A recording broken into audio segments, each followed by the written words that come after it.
My goal for this workshop, there's a lot of content to get through. I'm going to try to go through it as quickly as possible. But I planned it so the first hour would be the workshop and the last half hour would be more of a Q&A. If you go to slido.com, like was displayed on the screen, and enter in hashtag adulting101, it brings you to a Q&A, and you can actually type in questions throughout the workshop, and then I will be able to see them at the end. And I'll make sure to answer them to the best of my ability. Disclaimer, I'm not an expert. I may be 32, but I'm still learning how to adult the best I can. I think in this time, we're all trying to just take it day by day. And that's a lot of what adulting is. But a lot of what's in this presentation, in this workshop, are things that I wish I'd been told when I was in college. And a lot of what some of our seniors shared with me back in January that they were interested in hearing about. So I just need to share my screen with you guys.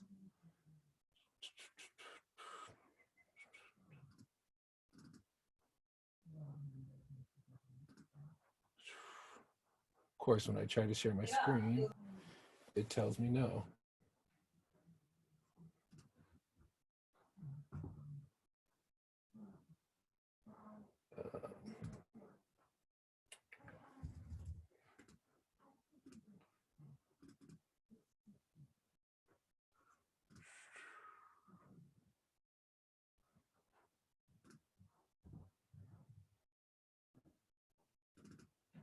Okay, there we go. All right.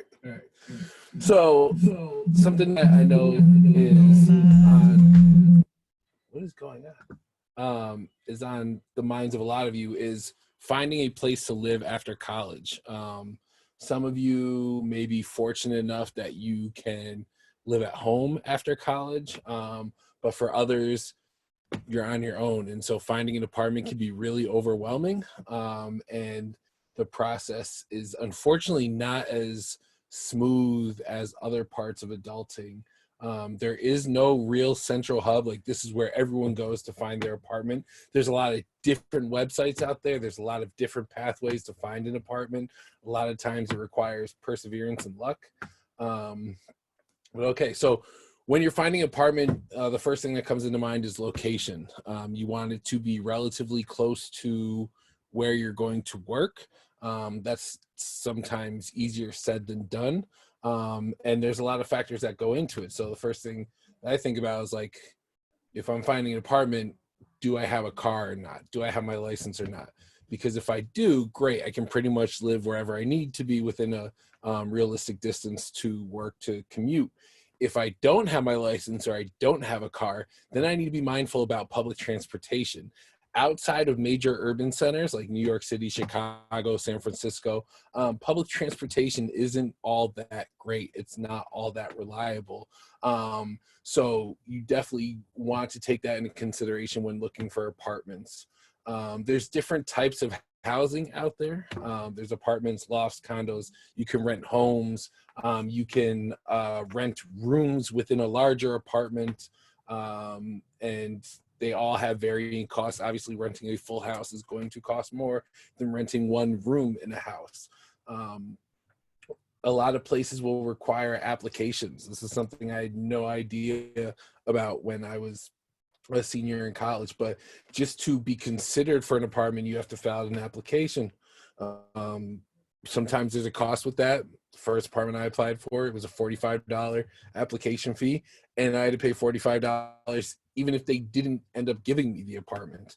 They use these applications to find out about your previous housing history. For many of you coming right out of college, you're not going to have a whole lot because you've only lived with your parents or family members or on a college campus.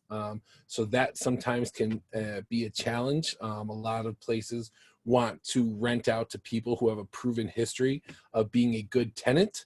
And if you have no record of that, it's hard to prove your case. Then also a credit check. This is another challenge for students who are just leaving college. You don't really have a lot of credit, even if you have a credit card in college. Maybe some of you have started paying your student loans. That's great. Credit card, not so much. As long as you're making your payments on time, it's okay. But even if you have a good credit score, and I'll talk about credit later on, but like a score of 700, you haven't had it for a very long time. So that credit number can be strong, but because you haven't had a long history of credit, that can kind of scare off some landlords. So something to be mindful of.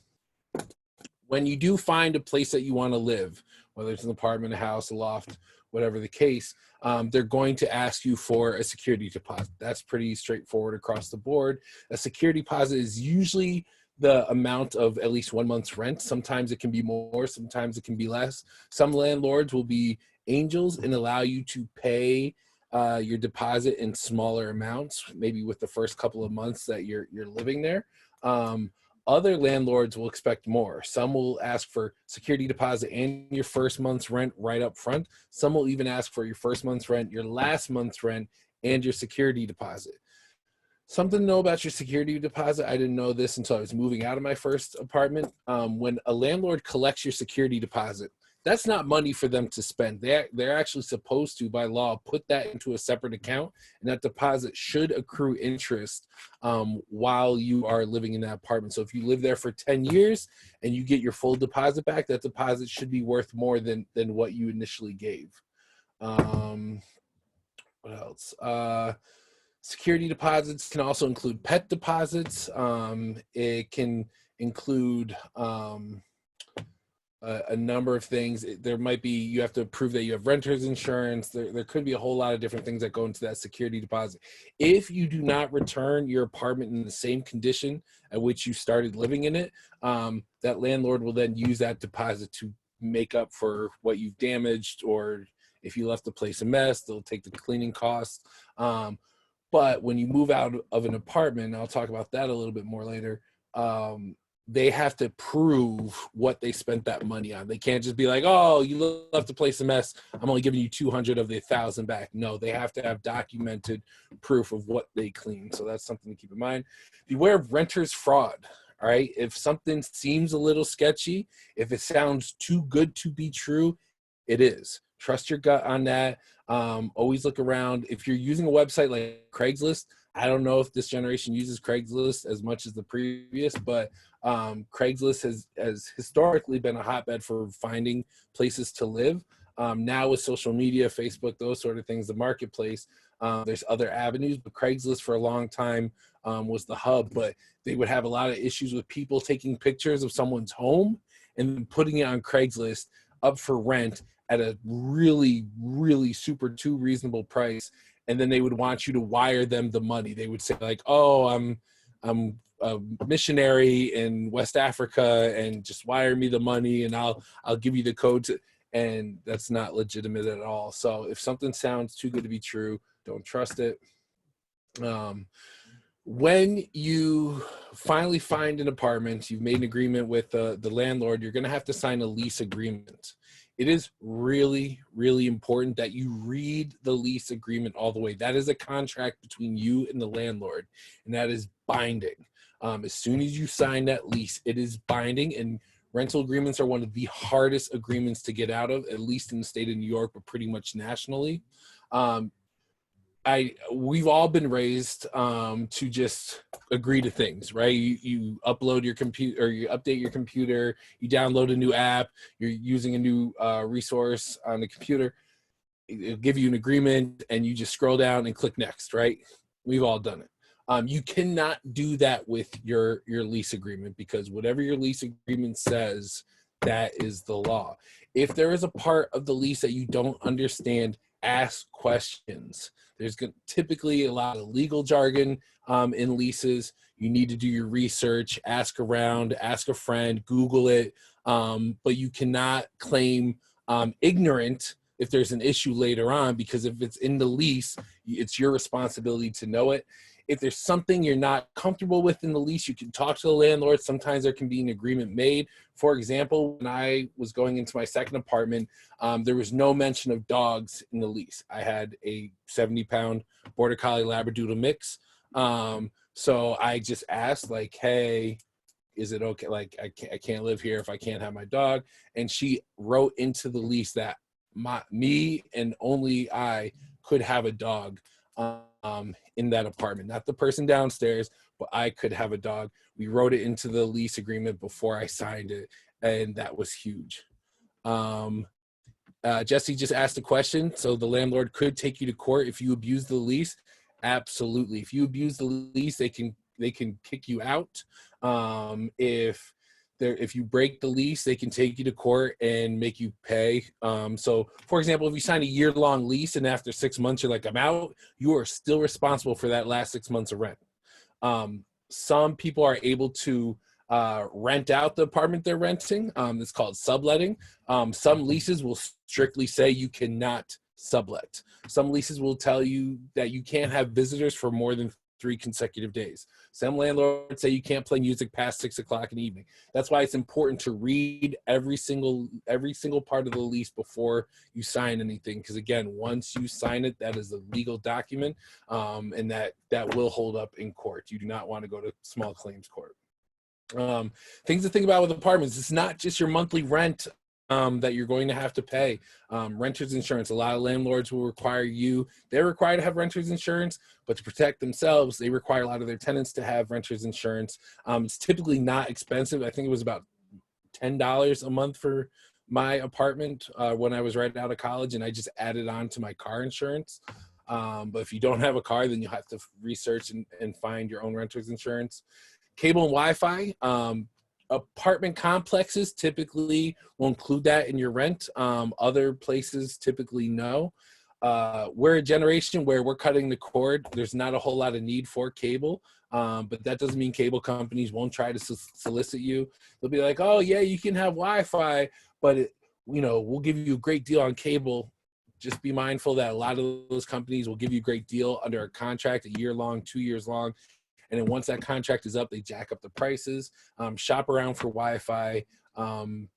If you get a price from Verizon, but you really want Optimum, you can go to Optimum with that price of Verizon. They typically will match it because they want you as a customer. Home security. This is a luxury I could not afford right out of college, but depending on where you live, it may be something that you want to consider. My home security was my dog. Not everyone is able to have a dog that will bark at leaves that roll across your front lawn, but home security is something to think about. Then of course, I didn't put it here, but utilities, heat, electric. Some apartments will include heat, or they will include electric, or they might not include either. They might include hot water. They might include garbage pickup. That's all going to be in your lease. Whatever is not included with your rent is going to be a monthly expense. Heat and electricity are really the big ones, because depending on the size of the apartment, how old it is, how well insulated it is, you could be paying anywhere from $200 to $300 a month in the winter for heating and electric. So that's something that you have to budget for as well. And then, of course, depending on where you're going, you have to take into account the cost of living of that area. For you to make an informed decision on what apartment's going to be right for you, you have to figure out what the average market price is for apartments. There are a number of websites out there. I've listed one here on the slide that will do a great job of giving you an idea of what's a fair apartment price based on square footage and the number of rooms and those sort of things. But that's also something you want to take into consideration when you're accepting job offers, especially if it's in an area that you're not familiar with, because $45,000 a year in rural Iowa might go further than $90,000 does in Saratoga Springs. So you want to utilize your resources that are out there to understand what the cost of living is, to make sure that you're getting a fair starting salary that you can live on, especially when you're first out of college. Any questions on navigating apartment searches? Again, you can post them on the Slido if you don't want to voice them or use the group chat.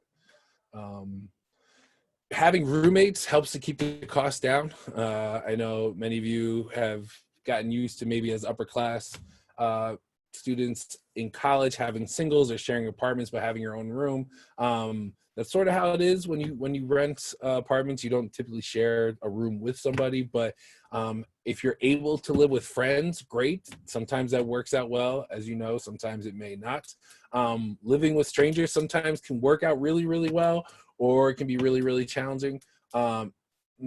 Before you agree to live with someone, if you don't know them, take the time to get to know them, have coffee with them, have a beer with them, but try to get to know them as well as you can. Maybe ask for references as well, because the last thing you want to do is sign a year-long lease living with someone who's going to be a nightmare.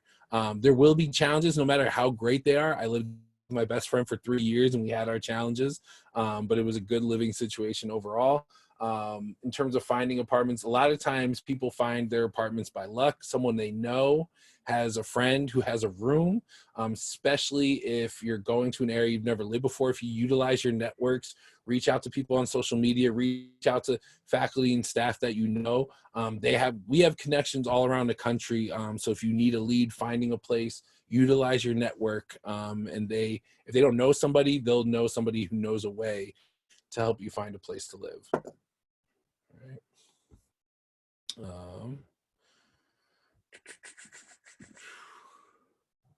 Yes, someone asked if I can send the presentation.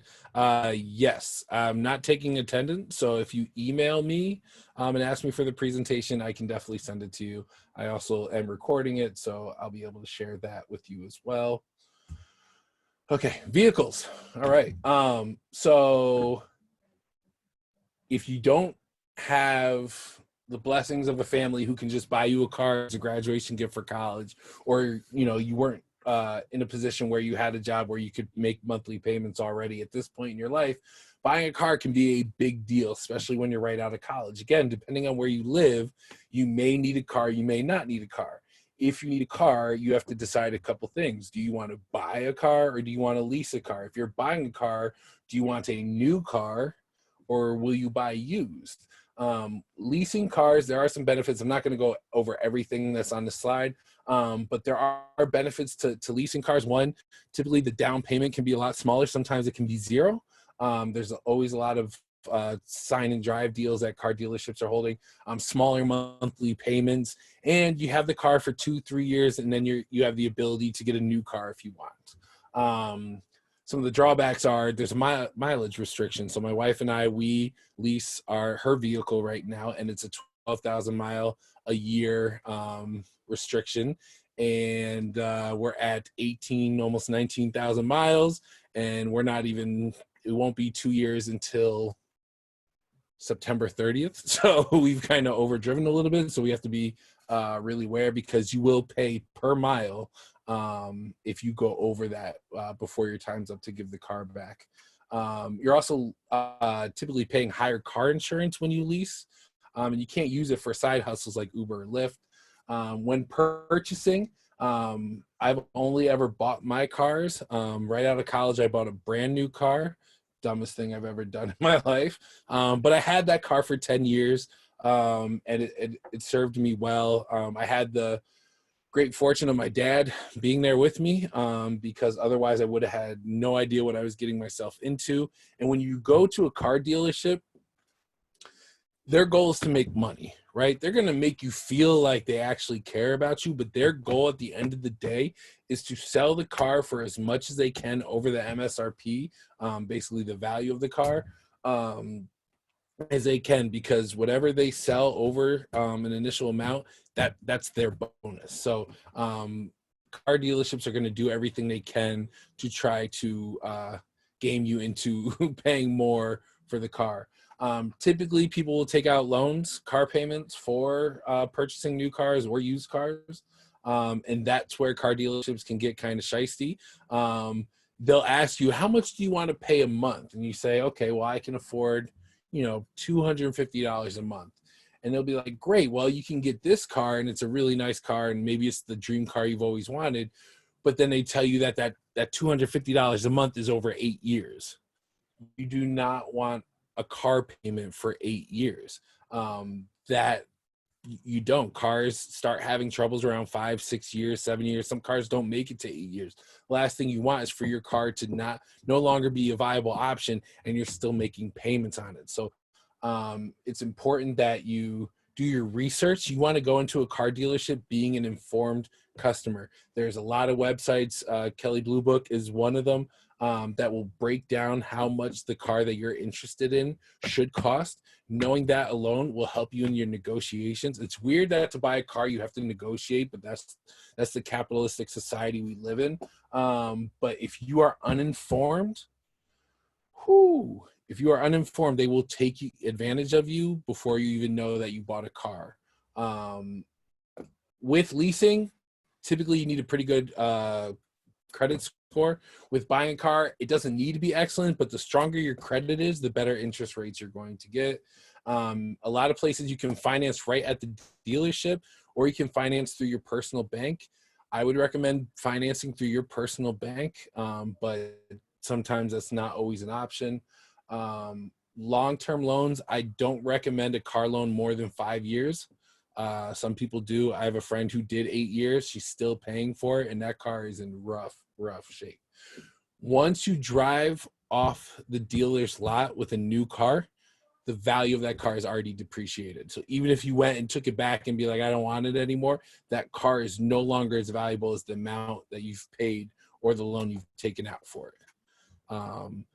I recommend for new college students to buy used.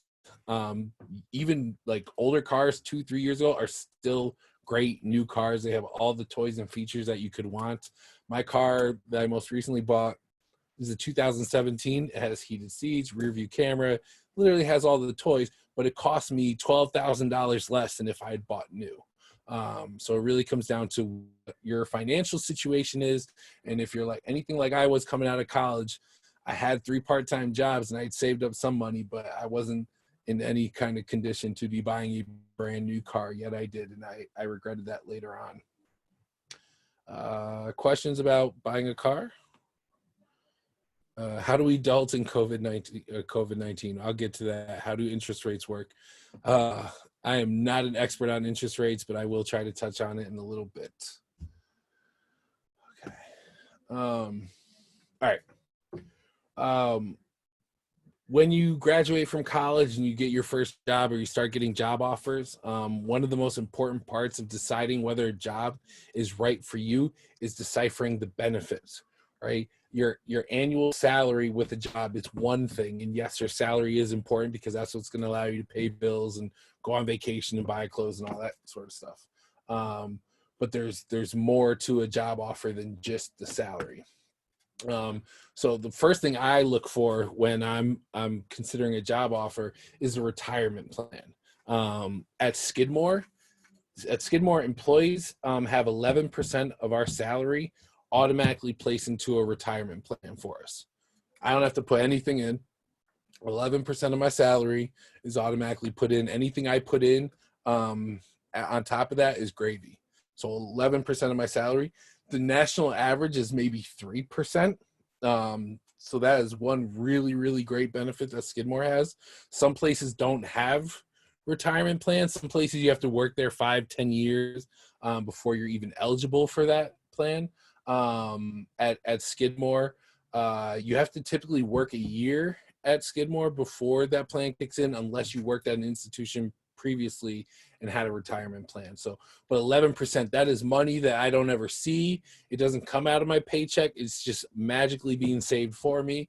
That is a huge benefit. It's not human nature to be great at saving. So when you have a job that is automatically saving for you, that is a really, really nice benefit. Some places require you to put in before they will. So they'll say, it's a 5% contribution to your retirement plan, but it has to be matched. So if you put in 4%, they're only putting in 4%. If you put in 2%, they're only putting in 2%. So some places you have to contribute in order for them to contribute. But that 11% is sort of like the cream of the crop that I've come across. I'm sure there's some tech jobs out there, or Google or Facebook, that's doing something obscene. But if a company offers you a job and they're putting in anywhere from 5 to 10, 11% into retirement. That's a really, really good benefit. Health insurance. Health insurance is another really important thing. And every year, health insurance becomes more and more expensive, no matter how great the insurance. Someone said Skidmore hiring. Not really. We're in a hiring freeze right now. And I'll also talk about that. But health insurance is really, really important. The first one that people think of is medical insurance. That's what's going to allow you to go to the doctors or the ER or have surgeries. It's they'll typically give you, there's different options. There's some plans that are more expensive but more comprehensive, and you have to do your homework. I can't give you like, here's a good health insurance and here's a bad health insurance. It all depends on what you need. If you have a family, you might want a health insurance that's going to be more inclusive. There's some insurances where, like, for the primary person it's fantastic, but to add family members, it's super expensive. So my cousin, that's his situation. He has great insurance for himself. It costs him like $10 to go to the doctors as a copay. To add his fiance and his daughter to his insurance, he'd be paying an extra like $480 a month. He's like, what am I supposed to do with that? So it all depends on what your personal situation is. If you have glasses, or you need glasses, vision insurance is going to be important for you. And then dental insurance. Dental insurance, I don't think I've ever met anyone who's been like, oh, my dental insurance is fantastic. At the same time, if you've ever had dental work done before, and without insurance, you know that, like, that all it takes is a cracked tooth or a cavity to cost you hundreds of dollars. So it's important to, when you receive a job offer, to really do your research about the medical, vision, and dental insurance, because that tells you a lot about the company. When you're searching for jobs online, they always say, we have comprehensive benefits, blah, blah. Like, it's okay to ask those kind of questions in interviews. You can ask about the insurance. Life insurance. A lot of employers will provide life insurance up to a certain amount. I think my coverage is $250,000 a year, and I don't know how much I pay out of my paycheck, but it's not a lot. But that's something to consider as well. In life, you should diversify. I'm going to talk about that a lot throughout this workshop, but like, you should have life insurance through your work, but you should also have your own form of life insurance, because if you ever become unemployed or laid off for whatever reason, you don't want to jeopardize yourself or jeopardize your future family if something were to happen and you have no life insurance. Funeral costs, burial costs are through the roof. The cost of a casket is astronomical. You want to make sure you have good life insurance, even at a young age. A lot of people, and I was one of those people, like, I didn't pay attention to life insurance when I was 22. Why? I'm 22. But as soon as you start thinking about, like, the cost that would come to your family, to your parents, to your significant other, to your kids, you want to make sure you're protected, and you're never too young to have life insurance when you've graduated from college. And then the benefits of holidays, vacation, sick time. Some places won't let you take vacation within the first 6 months of you starting that job. That's pretty rough. Some places will give you a week's vacation, paid vacation. Some places give you 7 sick days. Some places give you no sick days. Skidmore, they give us 21 days of vacation, 20 set days, and a floating vacation day for our birthday. And then depending on whether or not you're unionized or hourly or salary, impacts how much sick time that you may qualify for. Comp time, that last one, that's not something that is usually written into a policy of a place, but sometimes bosses will provide comp time. If you work a weekend or you work a late night or you take on extra responsibility for a weekend event, sometimes supervisors will provide like an extra day off. That's not typically something that you can ask a potential boss in an interview, but when you're talking to other employees, that is something you can ask about. Comp time it's a beautiful thing. And then other sort of fringe benefits to think about. What are the work hours like? Is there a gym at the facility? Do they have free food? Is there snacks? Is there a water cooler? Do they get discounts at certain businesses? Is daycare provided? At Skidmore, daycare is provided. People do have to pay for it, so I don't, but some places daycare is automatically included in your place of employment. But then also continued professional development. When you're considering a place to work, you want to make sure that they're willing to invest in you, especially in your first job, right out of college. You want to continue to improve your skills and improve your network, and so are they willing to invest in you through tuition benefits, to take grad school courses, to go to conferences, to attend professional development days, those sort of things? Those are questions to ask in the interview, because that tells you a lot about the culture. If they're willing to invest in you, that's a place that you know will support you. I see a couple of questions. Back to the car. Sorry, I missed that. I'll get to that at the end, Campbell. Erica, is it possible to negotiate benefits? It could. It doesn't hurt to ask. But at the end of the day, the benefits they have laid out is what the company offers. So it's not so much like, can you negotiate the benefits with your employer? A lot of times it's negotiating with the insurance company. There's a lot so Skidmore has, what do we have? MVP. And there's a lot of benefits that MVP provides that you wouldn't know unless you started digging. If you go to their website, you can reimburse up to $300 for doing things that help you remain healthy. So if you have a gym membership, they'll reimburse you for the cost of your gym membership up to $300. If you, have you can get reimbursed for getting a massage, like anything that will help with your overall well-being.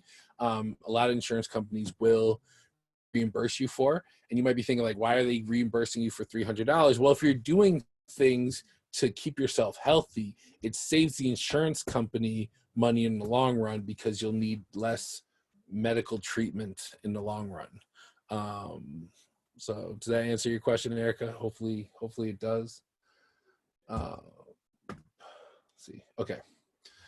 So when you're fresh out of college, you have your first job, you're excited, you bought your new work outfit, you bought a little name tag for your desk, you got some nice pens, maybe a briefcase, a nice folder.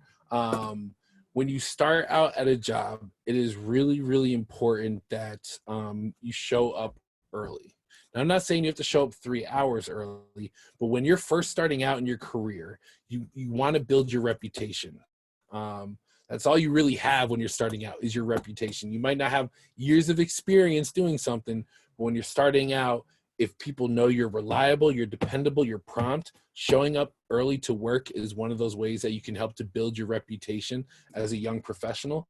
And then a couple days a week, this is a piece of advice that was shared with me by my mentor in college, and it's something that sticks with me. And some of you maybe, have seen me stay in the office late, but stay late a couple days a week. You don't have to stay 4 hours late. You don't have to stay till midnight, but a couple days a week, stay 15, 20 extra minutes to show your boss that you're not one of those employees who just, it's 4:30, time to go. You'll see that when you're in the workforce. You'll see people who are just watching the clock until, it's time that I can go. You want to show your boss that you're committed, but also when people start to leave at the end of the workday, things slow down a little bit. It's quieter.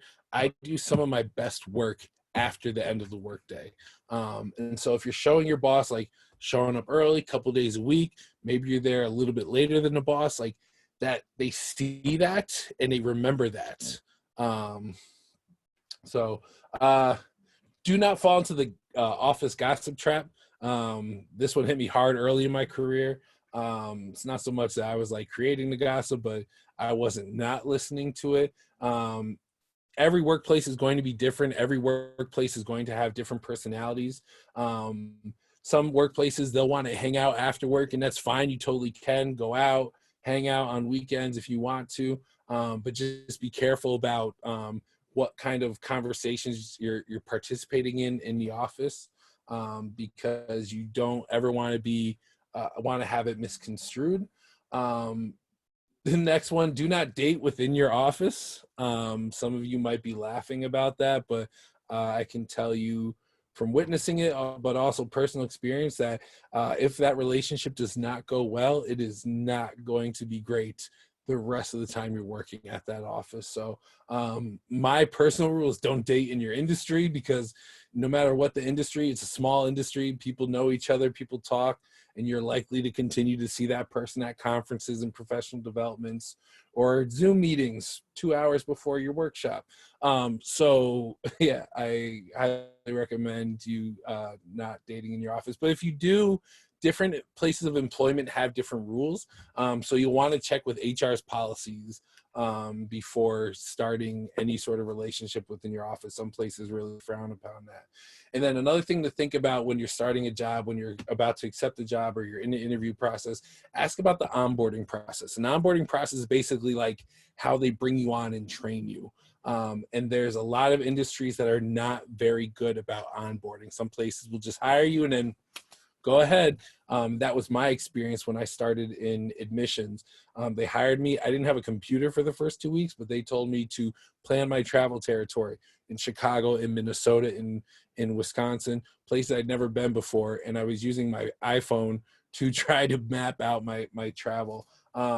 So you want to ask about the onboarding process. One, that's going to impress them that you even know what an onboarding process is. But two, it'll tell you a lot about how the office functions. If they aren't able to answer that, if they're not able to give you a rundown of what that onboarding process looks like, that may be a red flag alert.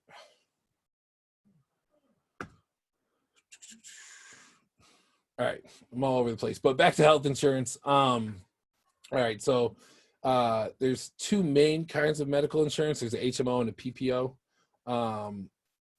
And it's important to know the difference, because once you turn 26, you can't be on your parents' insurance anymore. So at some point, you have to find a job that provides health insurance, because you don't want to be like my brother and be 29 and not have consistent health insurance.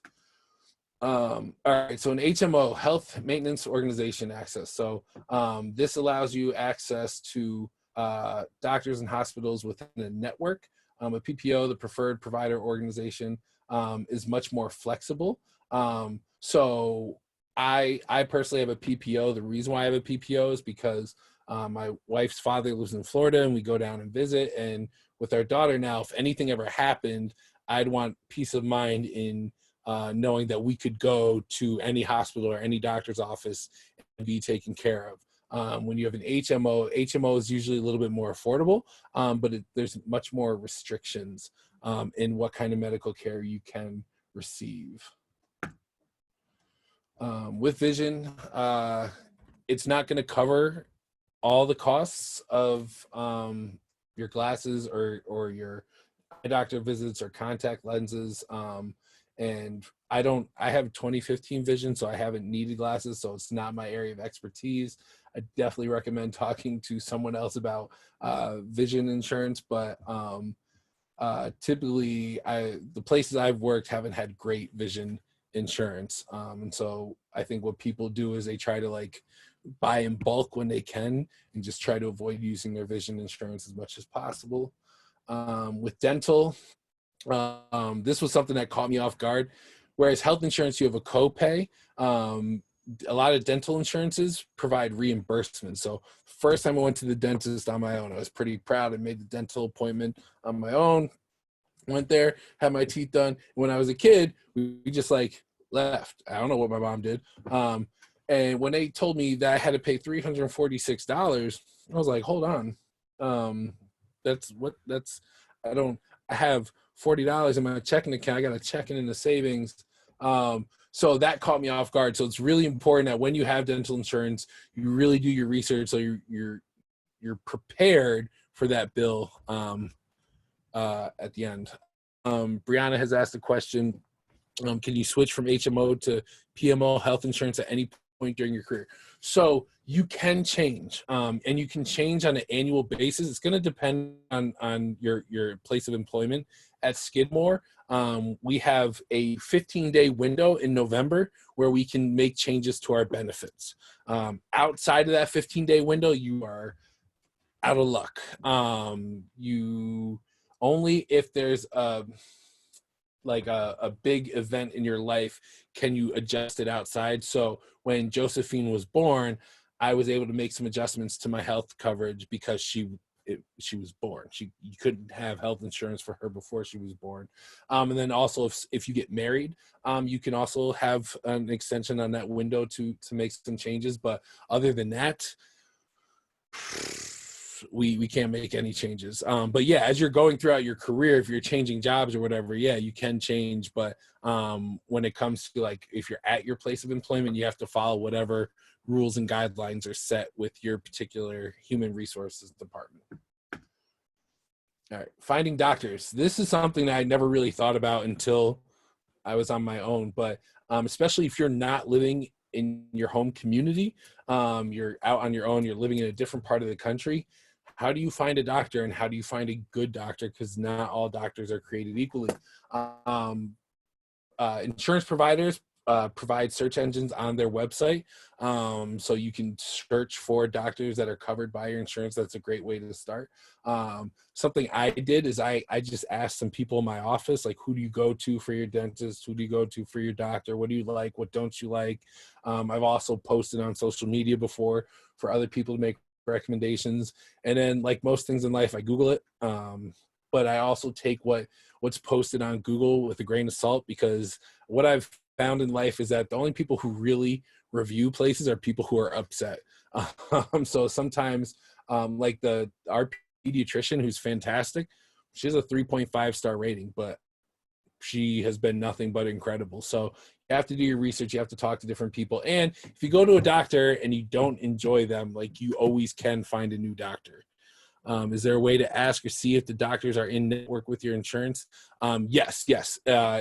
Typically, if your health insurance has a strong website, there will be that search engine feature. If they don't have a great website, then you'll probably want to call that health insurance company and ask how to go about finding doctors that accept their insurance. But it's 2020, so most places should have a strong website. All right. So professional etiquette, this is an important part of going out there and being a young professional. Different places of employment have different dress codes. So when I started working at Union in admissions, it was shirt and tie, slacks, dress shoes, very, very formal, suit jacket, or if you had it some days, it was very, very, very much so formal. Whereas at Skidmore is much more laid back. My first day, none of you were around for my first day at Skidmore, but I wore a full-on suit, and then I stood out like the plague on campus. People were looking at me the side. I think the only people who actually wear a suit at Skidmore are President Glotzbach and maybe the dean of faculty. So I learned very quickly that the dress at Skidmore was a lot more relaxed. It's always best to, if you're unsure, if you didn't ask your new boss before you started, it's better to dress up and then you can casually dress down. If you come in on the first day wearing ripped jeans and dirty shoes and everyone else is in a suit and tie, people aren't going to forget that. So it's best to dress up, especially in the interview process. Always dress to impress. If you've never been to a tailor before, you'll definitely want to do that, especially if you're someone who has odd dimensions. Like you have broad shoulders but really thin waist. It's hard to find a suit that will fit you well. So find a tailor, and for interviews, dress like you're going to a wedding, but also make sure you're comfortable, because the interview process could be 45 minutes. It could be 7 hours. Communication. This is probably pretty straightforward for you being in college. It's important to learn names and proper pronunciation, and also, to be prepared for people to mess up your name. My name is pretty straightforward. It's Aaron Ray. If I had $1 for every time someone addressed me as Ray in my emails, I wouldn't have to work at Skidmore anymore. Speaking of emails, you have to stay on top of your emails. I know it's hard while you're in college because I'm on some student listservs for work purposes, and the amount of unnecessary emails you guys receive, it's pretty bad. But it's the same way when you start out in a job. I mean, there's some jobs where maybe you don't have to rely on email as much, but in most jobs you have to rely on email, and you have to stay on top of your email, and it can very quickly get out of control. So you have to learn how to properly use whatever email system you have. A lot of places have moved to using Gmail. Most of us are familiar with Gmail. It's pretty straightforward. It's pretty intuitive. Skidmore is still, as you guys know, on Microsoft Outlook. It's not as intuitive, but there are some really great features that can help you to maintain your inbox so it's not so overwhelming and you're not inundated. Creating rules, creating filters, creating subfolders can help your folders, your inbox to stay manageable. You also have to learn how to send appropriate emails for the company you're working for. Now, you might think, oh, like I know how to send a professional email, but your idea of a professional email can be very different than how a company does things. So in terms of like having email signatures, something I see a lot of is like people like to put quotes at the end of their email signature. That's a really cool thing to do in college.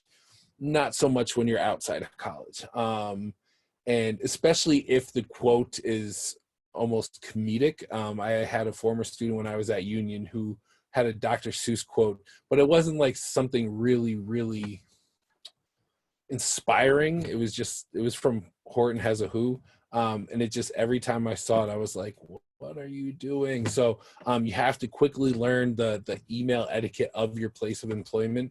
And this is something that I still struggle with today. And you guys have seen some of the gaffes I've made in my emails. But it is important to proofread every email before you send it. You will not catch every mistake. Nick. You will not catch every mistake. You will make mistakes when you're sending emails. Typo is inevitable. But if you read out loud every email you send before you send it, not only will you pick up on some mistakes that you've made that you'll be able to correct, but you realize that the way you type something out doesn't sound as good when you read it out loud, so you can come up with a new way to say it. But email communication is really, really important when you're in the workplace. Social media. All right, be mindful of what you're posting. You should know this being in college, but I think when we're in college, we're a little bit more free-spirited with the things we're sharing and the language we're using. You don't really want to have pictures of yourself with alcohol, even if you're of age. Like, you don't typically want to do that. Sometimes maybe for a birthday, you'll post a picture. But for the most part, you want your photos to be representative of how you want people to perceive you. If you want people to perceive you as a partier, then by all means do it up. But think about how your grandparents, your parents, and others might interpret what you're sharing. And then, of course, be aware of fake news. If I'm not going to get into politics, but just beware of fake news. All right, happy hours, holiday parties. So when you're working for a company, it's inevitable that you're going to have opportunities to interact with your colleagues around alcohol. Be mindful of your limits. You do not want to be the most intoxicated person at a work event. If your boss is paying the tab and your boss orders a Corona, should you order a martini top shelf? No. If you said yes, leave. No, you should not. You should follow the lead of your boss. your boss says, hey, drinks on me, and they order Corona, you should order Corona as well, or something that's comparable to it. If they order a martini, then yes, you can also order a martini, but follow the lead of your boss. Same thing with work dinners.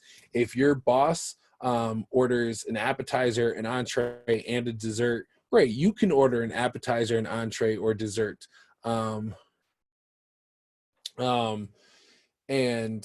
But if they only order an entree and you order an appetizer, a salad, a soup, an entree, a dessert, and an alcoholic beverage as a topping to the dessert, you might not have that job very long. So it's really important to follow the lead of your boss in those sort of social settings, and to limit your alcohol intake. Someone asked, should we be aware of what we are posting currently as college students? I would say yes. You don't know who's looking. You don't know who knows somebody who's looking. And in an age of screenshots, I would want to be very careful of what I post, because all it takes is 1 second to, I just took a screenshot of the screen. It happens really quickly. So when people are posting some really outlandish things on Snapchat, and I know that Snapchat tells you when someone takes a screenshot, but it doesn't tell you when someone takes someone else's phone and takes a picture of what you've posted. So be mindful of that. You never know who has interacted with you on social media before. I'll give you an example. At my previous job, we were looking to hire somebody. We received a bunch of applications, and someone that they were considering bringing to campus for an interview was someone that I had interacted with in a professional Facebook group, who was belligerent and would talk down to people and was dismissive of women. I brought that up, and he was not brought in for an interview. So that's just one example that I personally know of. But yes, your social media matters, because when you work for an employer, and that's another thing, you want to check with HR and see what their social media policies are, because you don't want to do anything that violates your company's social media policy. Also, never tell a bartender to hook you up. Like, don't do that in general, but if you are out with colleagues, that's not a good look. As a former bartender, I can tell you how stupid people look doing that. All right, credit cards versus debit cards. Debit card is connected to your bank account. That's your money. Credit card is you spending someone else's money that you have to pay back with interest. It's not free money. A lot of people get in trouble with credit cards because, like, you don't have to pay it, right? Like, it's not coming out of your bank account. It's kind of like this magical money. And yes, if you're responsible, credit cards can be really helpful and good for emergency purposes. Some people are under the impression like, oh, if I have a credit card, that's how I can build my credit. That's not a great way to build your credit. You're much better off repaying a loan, a student loan, a car payment, a mortgage, than you are to pay for credit cards. And there's different kinds of credit cards. The best kind of credit card you can have is one from a bank. The worst kind is the credit cards they try to sell you when you're checking out at a clothing store or Best Buy or Apple. They'll be like, oh, you can save another 10% if you sign up for our credit card, but their interest rate's 22%. Who's winning in that? You're saving 10% on a one-time purchase, or you're paying 22% interest every time you use that card. So I don't have enough time to go. I know someone asked me about interest. I don't have enough time to break down how credit card interest works. But if you go, and remember, I'll send this out to anyone who asked me, but if you go to discover.com/credit cards, there's a lot of resources out there that can do a much better job of explaining it than I can. Just know that it is never good to have credit card interest. You can pay almost an extra like $3,000 to $4,000 a year if you're not paying your credit card. I mean, depending on what your balance is, but $3,000 to $4,000 a year just in interest. That's just throwing money away. Is it okay if the credit cards are from a credit union? Yeah, those would be the best kind of credit cards because it's connected to the bank. Typically, the interest rates are lower. It's not a variable rate, and it's easier to get them because especially if you've banked with them for years, they have a financial history to look at, so they can make a judgment call on that. Whereas other credit cards, they credit card companies have no problem giving you credit cards, especially if your credit's not all that great, because they know that you're probably someone that they'll make money in the long run. Is it good to pay the credit card bill in full or pay little by little? It is good to pay the credit card bill in full. What you don't want to do is have a $500 card limit and you spend $450, and they'll tell you like, okay, for this month you have $450 that you have to pay, but the minimum you can pay is $30. And you're like, oh, well, it's only $30. So you pay that $30, and then they tack on another $55 just based on interest. I'm making these numbers up. But if you pay off just little by little, that's when you're going to get in trouble with interest, and you can end up owing more than what your credit card limit is. It's better to pay in full or almost off in full. But you want to try to train yourself to use it only for certain things. So something that my dad always did is he had a credit card that was just for gas. He only used it for gas. That was what it was for. You want to train yourself to be in control of your credit card, because if you're impulsive at all, or you're just not great at budgeting, or you get a little bit shopping happy, if you're someone who likes to shop, credit cards aren't great. I'm not a big time shopper, and I'm still not great with credit cards. So they're a way of life, and most people in America have them. But people who make the best financial decisions are people who are able to go through life without credit cards. I'm not one of them, but I know some people who are, and I envy them. Hey, I have a question. Yeah. What about in the case of like with your credit score? Like, because aren't they important for your credit score? Yep, I am going to talk about credit, I believe, on the next slide, but I will get to that, Raisa. Thank you for asking about that. All right, cool. All right, so there's different kind of interest rates. You might have heard me say variable. So there's fixed and there's variable. Fixed interest rates, that interest rate does not change over the life of the loan.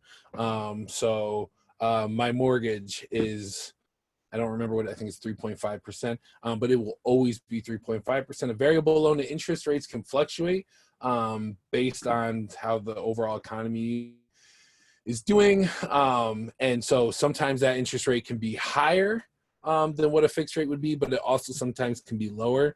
If you like living on the edge, maybe a variable rate is great, but people can get caught. So I have a student loan that's a variable rate, and when I took out that loan, the interest rate was like 9.2%, and it's now 11.7%, and I'm trying my hardest to pay that off.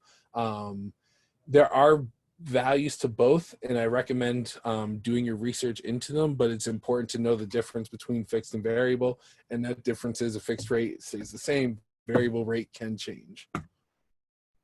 Budgeting. I also don't have enough time to really go into budgeting deeply, but if there is one person I could recommend you looking into, it's David Ramsey. He focuses on a zero-based budgeting. Basically, you tell your money where it goes. So at the end of the month, you budget every month down to every expense so that it goes down to zero.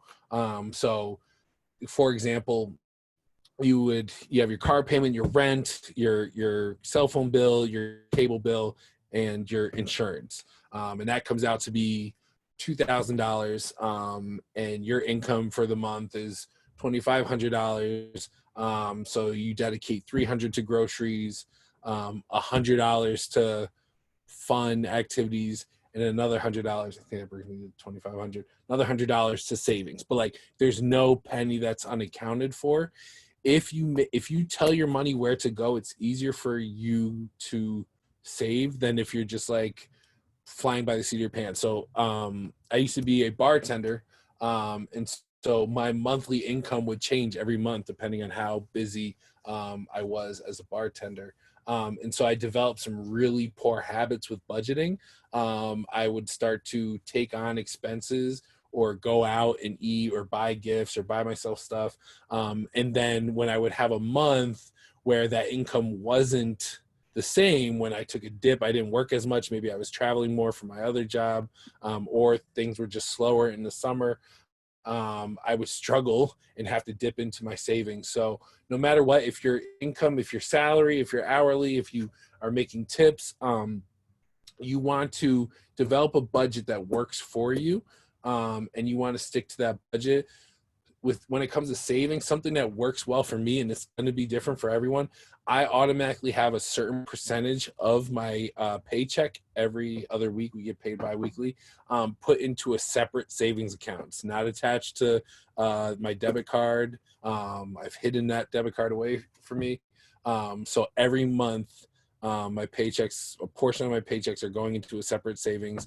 It works better for me. If I don't see it, I don't have it, I can't touch it. But everyone's going to develop their own sort of methods. But budgeting is really, really important. It's important to learn how to budget, to start budgeting, develop the habits early, and you will be in better shape later on in your life. If you don't develop good budgeting skills, and you rely on credit cards a lot, you can get yourself into some real financial trouble. Savings, retirement funds. Okay, so like I said, budgeting every single month until you die. That's harsh, but it's true. It's not like you can budget for the first 15 years of adulthood and then just stop budgeting unless you've become a millionaire. But millionaires do run out of money as well. So it's really, really important that you budget and you understand where your money's going. Even if you spend $5 on some fast food, you need to make sure that you're budgeting for it. It's also important to have a GOK fund. God, I can't remember what GOK stands for anymore, but it's basically like your emergency fund. It's your nest egg. It's having 3 months worth of expenses in savings. That way, if something happens, you're laid off, you have a huge medical expense, or you want to buy a house, like if you have this emergency fund saved up that's worth 3 months of your expenses, you'll be prepared for something like right now. Someone asked earlier, are we going to talk about like how to adult in COVID-19? Adulting in COVID-19 means being ready for what's unexpected.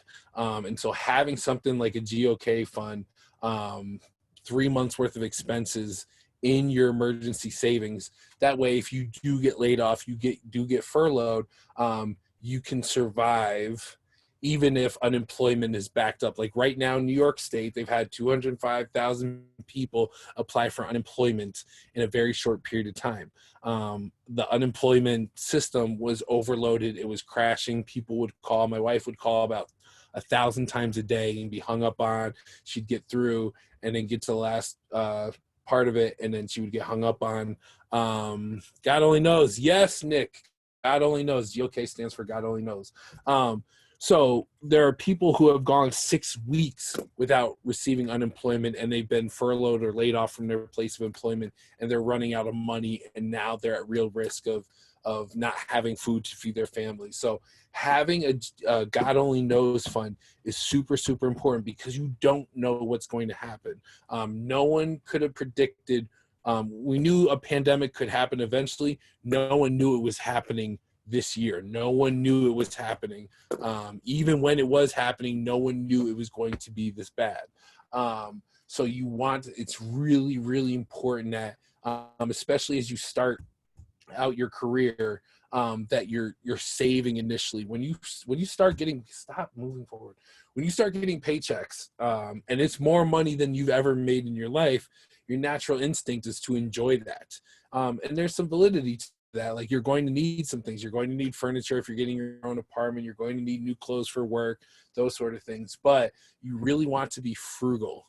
You really want to be frugal at the beginning. The more frugal you are earlier in your adulthood life, the more you'll be able to splurge later on, and that's really important. And then there's different retirement accounts. There's 401ks, 403bs, IRAs, Roth IRAs. I don't have enough time. That's going to be a common theme for this entire workshop. I don't have enough time to go super in depth, but it's important to do your own research on them. What I can tell you, and this is something that someone impressed on me early on in my adult life, diversify your investments, diversify your retirement. When is a good time to start retirement savings? That's a great question. Today, start saving when you're in college, start saving while you're in high school. If you start, there's a graphic, and I wish I could have found it. I tried for like 3 days, can't find it anywhere, but I know it exists out there. But basically it showed like if you start investing when you're 20 years old into your retirement and you stop when you're 30 and just let it grow, you'll have more money by retirement than if you are 40 years old and start retirement and you're putting a ton of money into it and you put money into it all the way until retirement. You'll have more money if you just invest from 20 to 30. And so the more you can put into retirement, if you take small bits out of your paychecks, but then a Roth IRA, this is something that I've learned about in recent years, and it's come in handy a couple times. So a 401k, a 403b, it's pre-tax money. So they're taking money out of your paycheck, putting it into retirement. It lowers your net pay, so it lowers the amount of taxes you have to pay in your income. So that's why a lot of people like it. But when you take that money out later on in retirement, you get taxed on it. So if you're putting in, say, 11% of your salary ends up being like $200 per paycheck, the taxes on the $200 is relatively low. But then by the time you retire, if you have $1 million in your retirement, you take that out, you're going to get taxed a lot more on it. So it's important to have these retirement plans, but there's tax implications to it. A Roth IRA is sort of the opposite. A Roth IRA this is money that you have that's already been taxed by the government that you're putting away.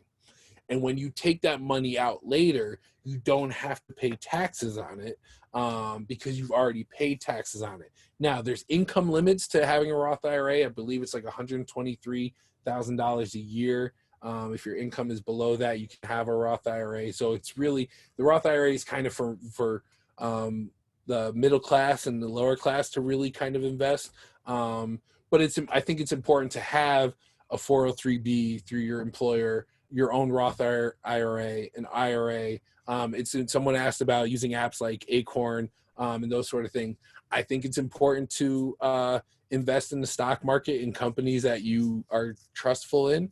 When you do a Roth IRA or a 403b, it's typically funds in a diverse array of companies, and you'll want to work with a financial advisor unless you know that you're good with this kind of stuff. But understand too, especially if you have certain religious beliefs, or some religions that only allow you to invest in certain kinds of companies. And so if you're investing in a 403b in a retirement plan, you'll have to do your research on what companies are part of those investment funds. So you have to do your research. I know I've said that a lot, but the more you understand retirement accounts and investment options, the more you'll be. This is where you build wealth. Your 401ks, that is where you can start to build generational wealth.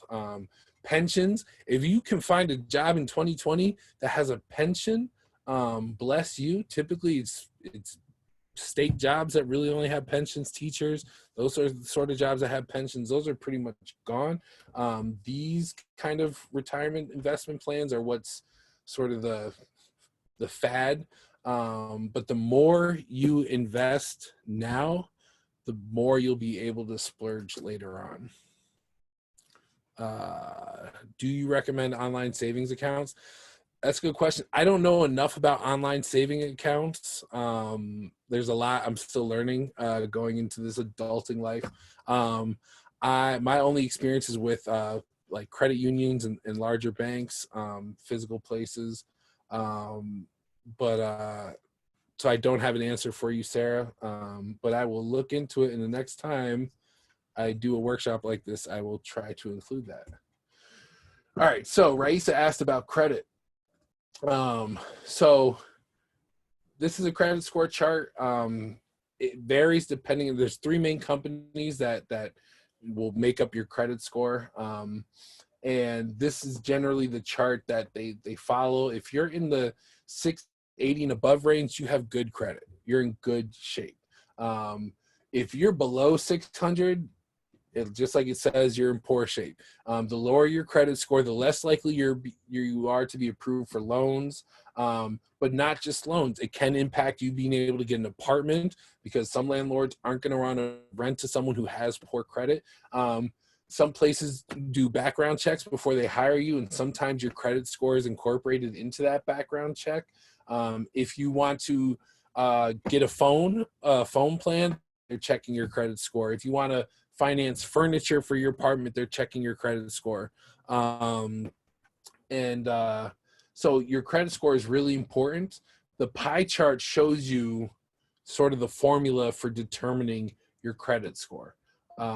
So the number, an inquiry is when someone checks your credit score. Your credit age, that's how long you've had that type of credit. So for me, I've had my student loans for 10 years now.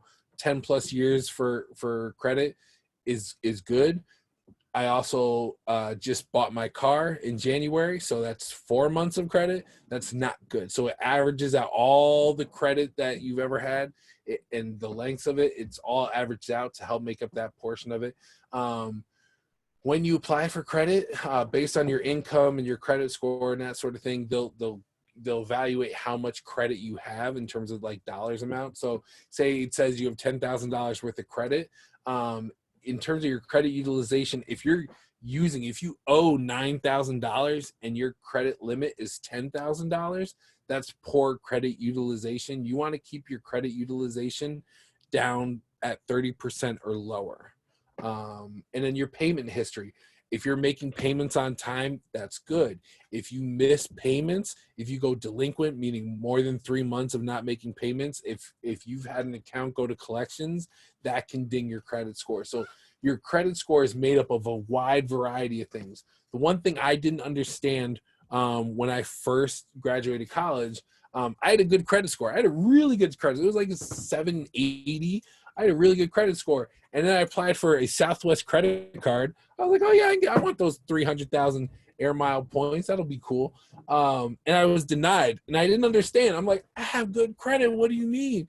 And they're like, no, sir, you've only had credit for like 6 months and they don't pay you a lot at your job. And I was like, man, so it's not just about the number of your credit score. There's a wide variety of factors that go into determining whether or not you'll be approved for something. Someone asked, how can you get a credit report and see what's negatively impacting it? So there's a couple of ways to do that. You can get a free credit report once a year.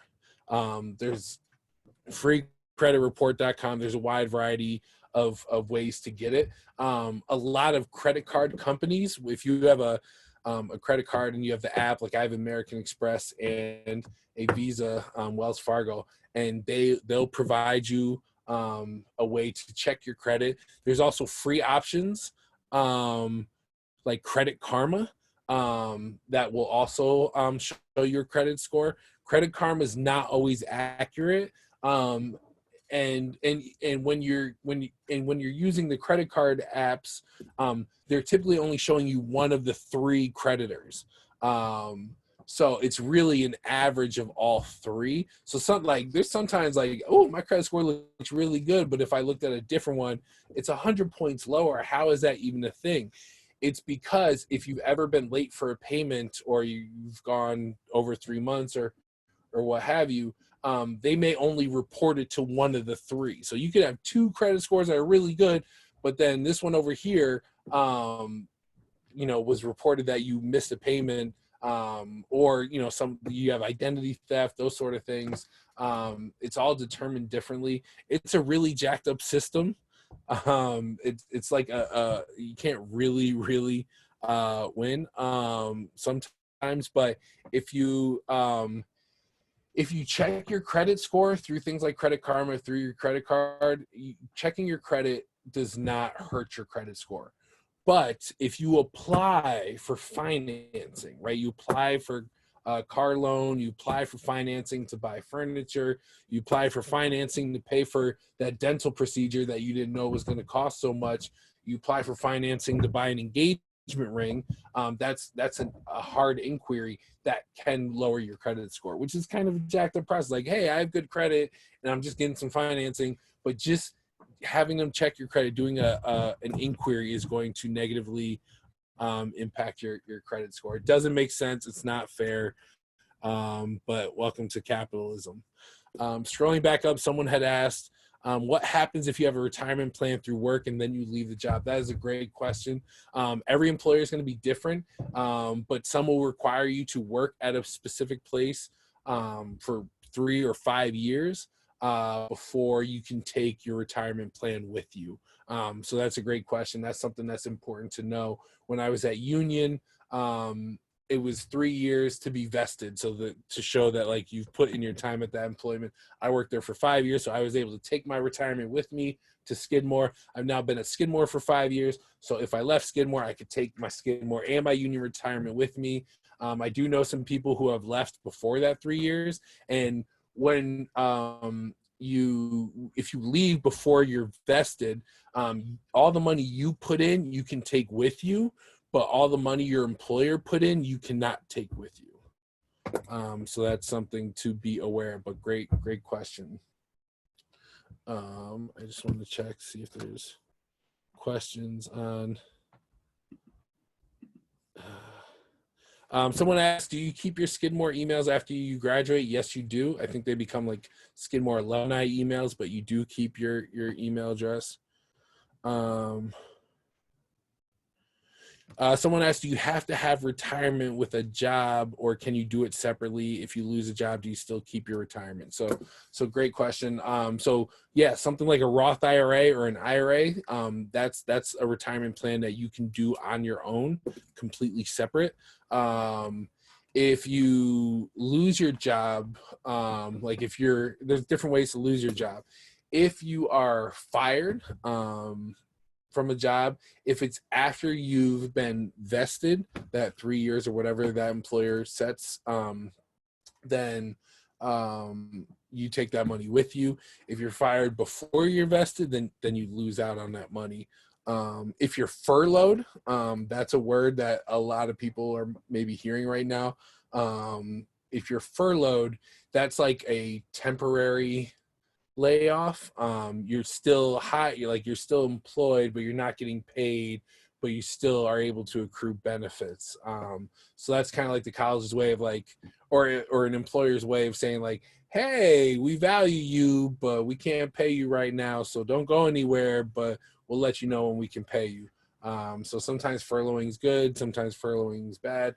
But when you're furloughed, you get to keep your benefits, you get to keep your health insurance and that sort of stuff. So all right.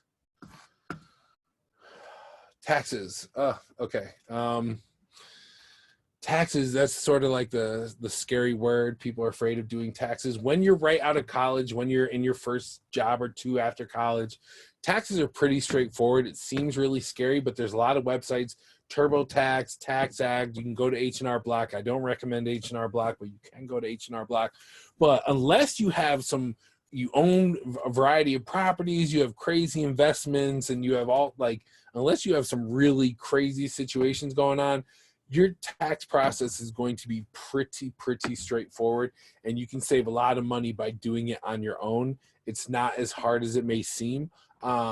Once you get married and you have children and you own a house and you have investments and those sort of things, then it might get a little bit trickier. Someone asked, what's the T on H&R? They just charge a lot.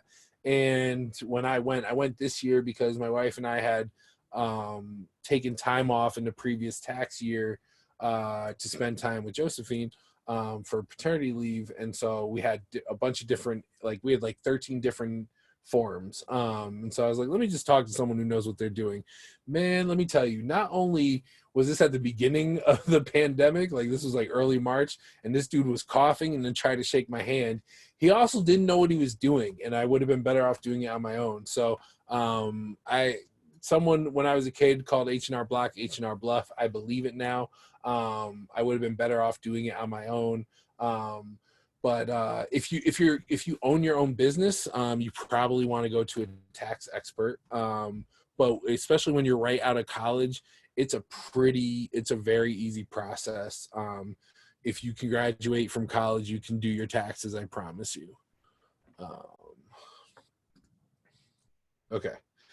Here's something that no one explained to me, and I just kind of had to learn by screwing up. All right, so engagement parties. I didn't even know these existed when I was in college, but when people get engaged, they throw a party so they can celebrate with everyone. I'm like, isn't that what a wedding is? No, they have engagement parties. And if you're invited to an engagement party, that means you're likely invited to the wedding. If you can't attend, you should let them know. RSVPs are important. It's not like a Facebook invite that you can just ignore.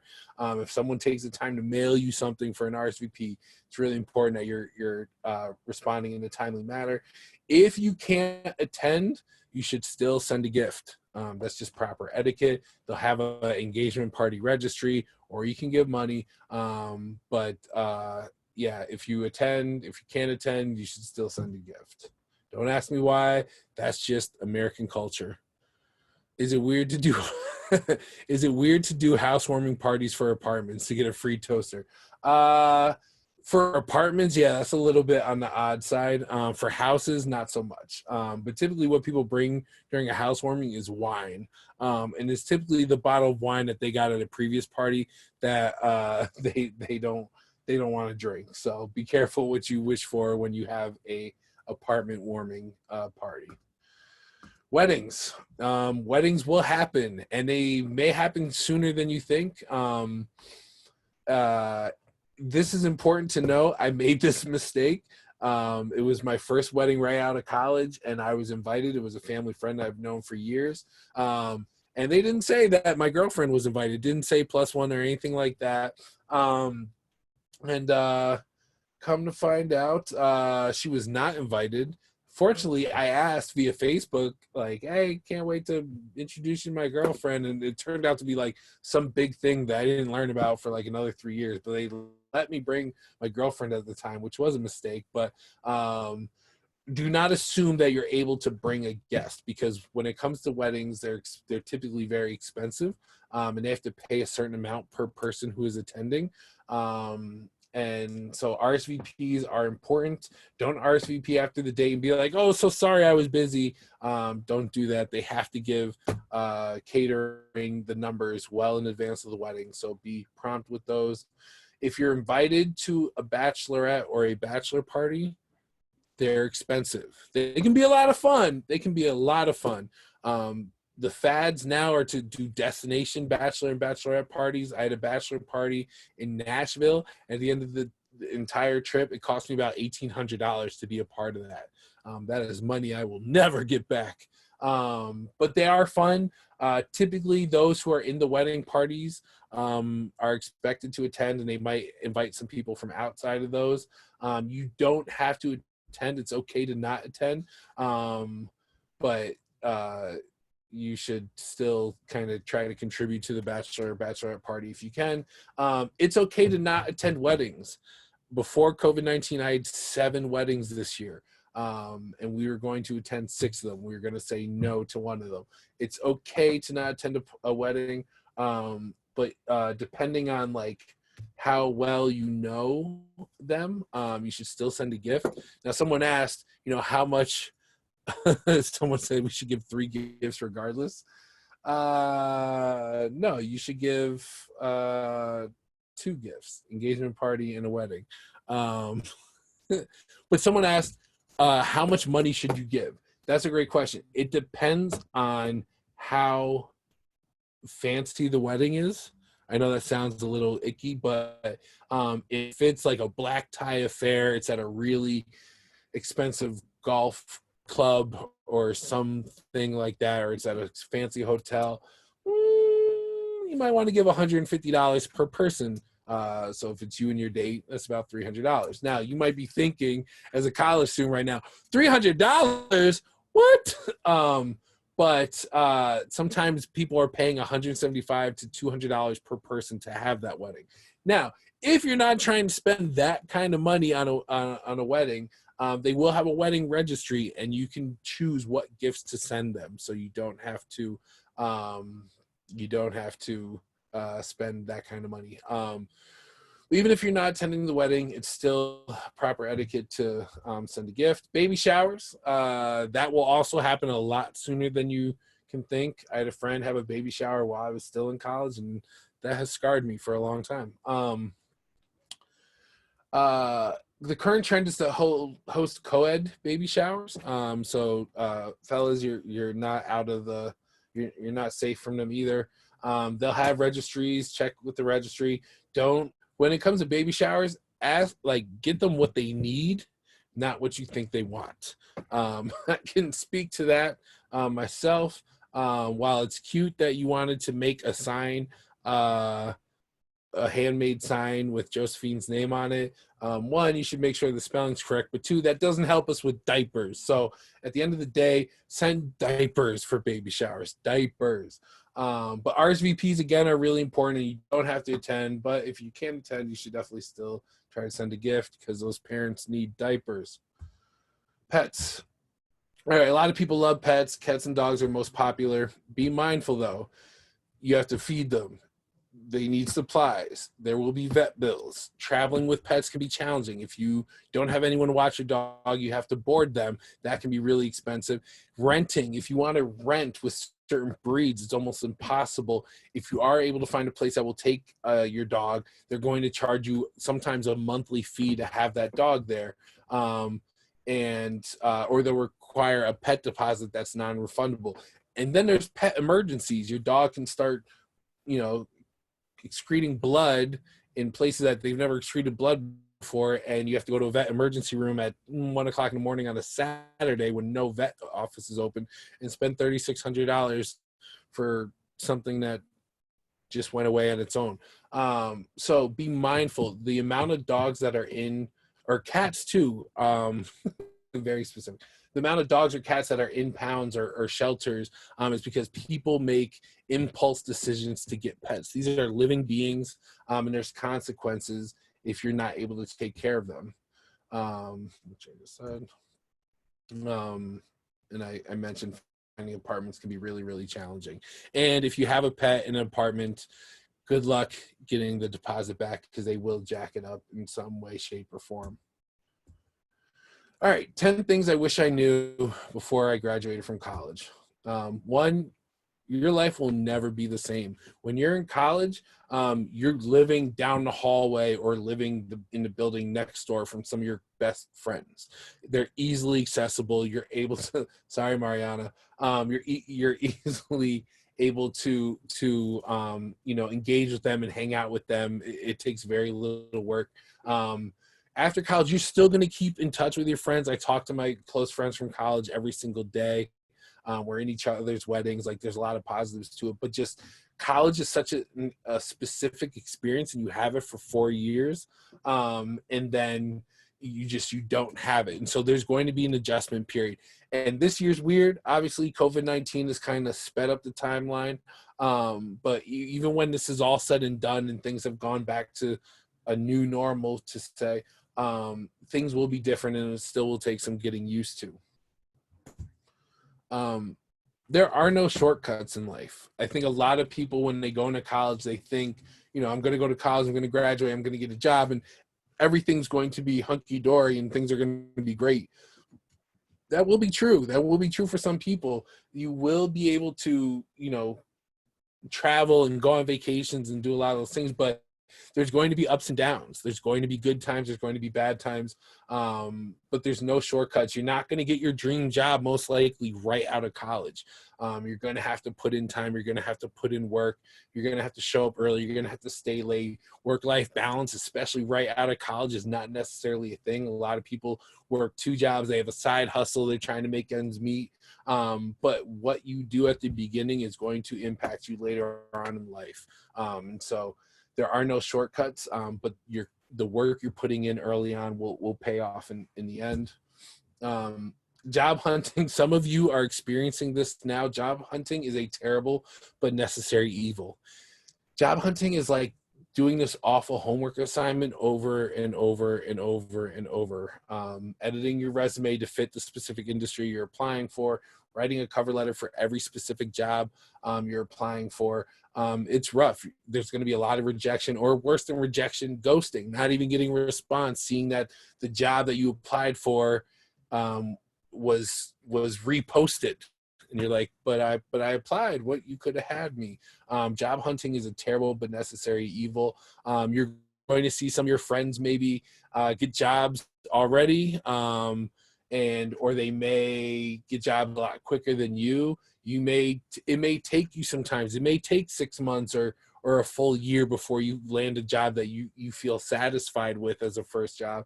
There's nothing wrong with working side hustles to make ends meet until you're able to get that job. Someone asked, in that case, can we call them?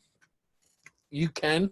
You can call the HR department of places of employment that you've applied to. It may not lead somewhere. There may be a specific reason why they reposted the job. And it could be because they didn't feel like any of the candidates were qualified, or it could be that there were budget constraints and they had to repost and change some of the descriptions because they're changing the pay. So it could have been a job that was paying X amount of dollars, but because of budget constraints, they had to repost it and pay it at a lower rate. So they started. So it's usually not a good sign when a job is reposted. So calling may not be worth your time, but it's totally up to you. Your first job, typo, see, you should read things out loud before you send them. Your first job should be about experience. Your first job is not going to be your last job. Your first job is not going to be probably at the salary that you've always wanted, especially when you graduate from a school that costs $77,000 a year. Your first job is really important because it's about getting applicable experience. It doesn't even necessarily have to be in the field that you're hoping to get to one day, but just having professional work experience that's not an internship and it's not working at Starbucks or Dunkin' Donuts. Having work experience is what's going to open up other doors for you through networking, through professional development, through taking classes and learning how to use Microsoft Excel and PowerPoint better than you ever thought you could. Your first job should be about experience. It's not always, but it should be about experience.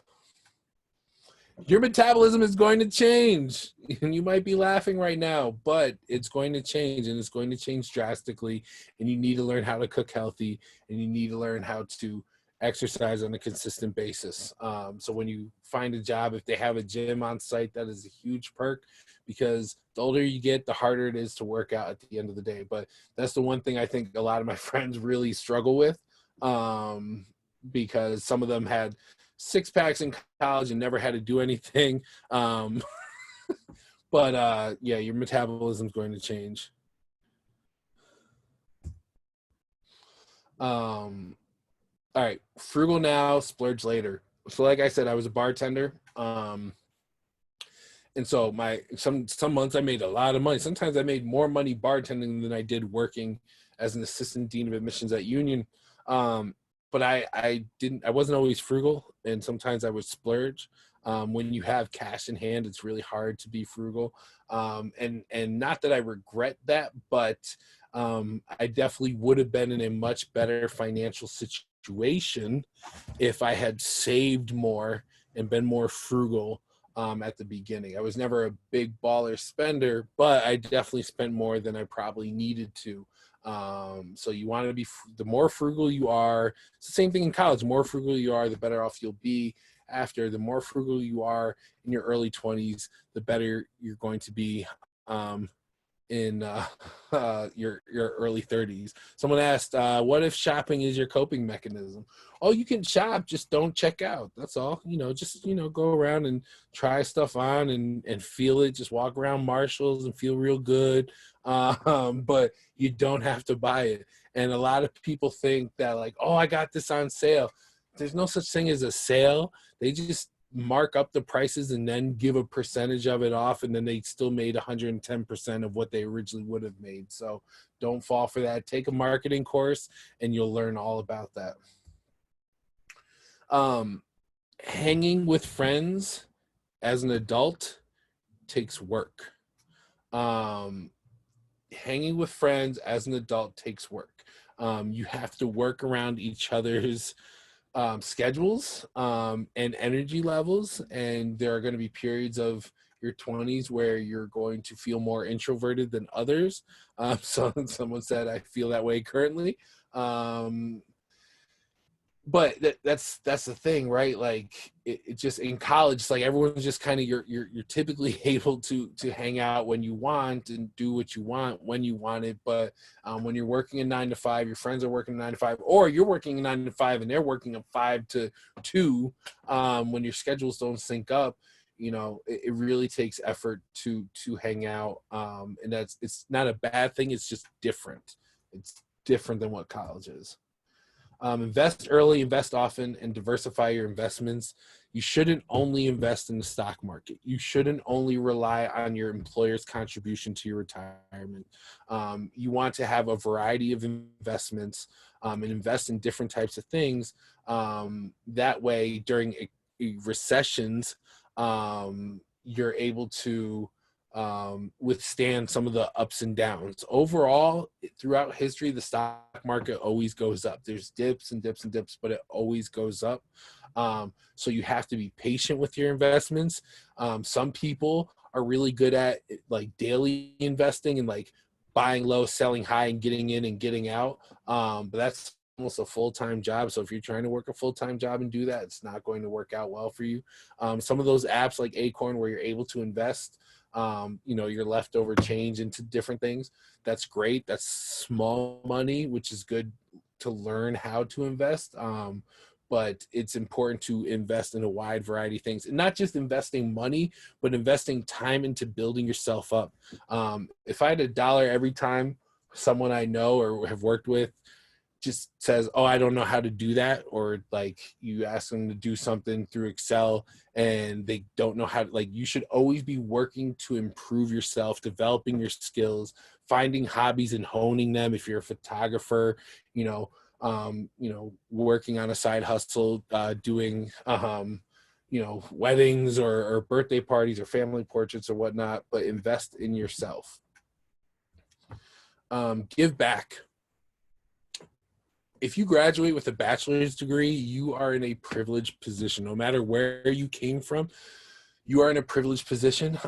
You are more educationally successful than a majority of the country, and every degree you get after that just puts you in a more privileged position.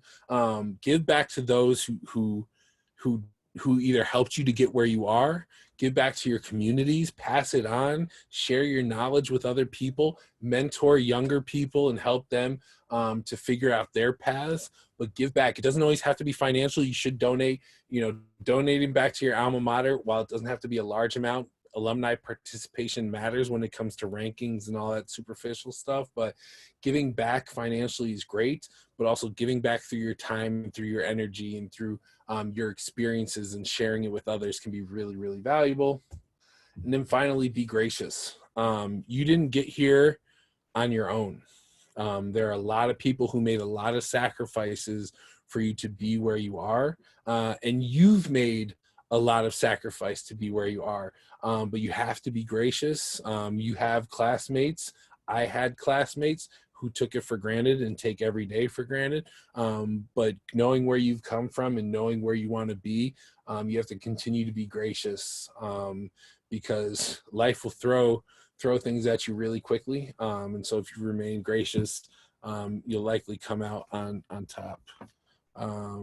Someone asked, why don't I recommend H&R Block? May I remind you that at the beginning of the pandemic, homeboy coughed and then tried to shake my hand. I wasn't about that life. All right, so I mentioned being alum, giving back. You can give back in other ways than just money. You can volunteer with the admissions office to do interviews with as an alum with prospective students. You can volunteer through the Career Development Center and help other students find jobs and internships. I added this section, how to be happy, because I noticed when I graduated from college, a lot of my friends struggled with that.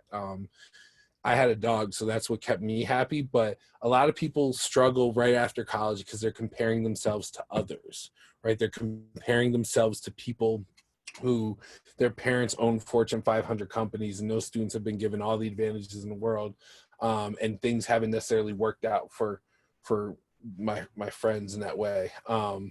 So find hobbies, find friends. It's okay to find friends after college. They're going to be important in your life too. Your network, you constantly want to build your network and expand. But also, I found that giving back, volunteering, really helped me in times where I felt like maybe I wasn't finding as much success, or maybe I was stressed out at work.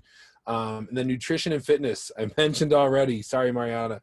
Your body, your metabolism is going to change. Gym memberships can be expensive. Food, the healthier the food you buy, the more expensive it is.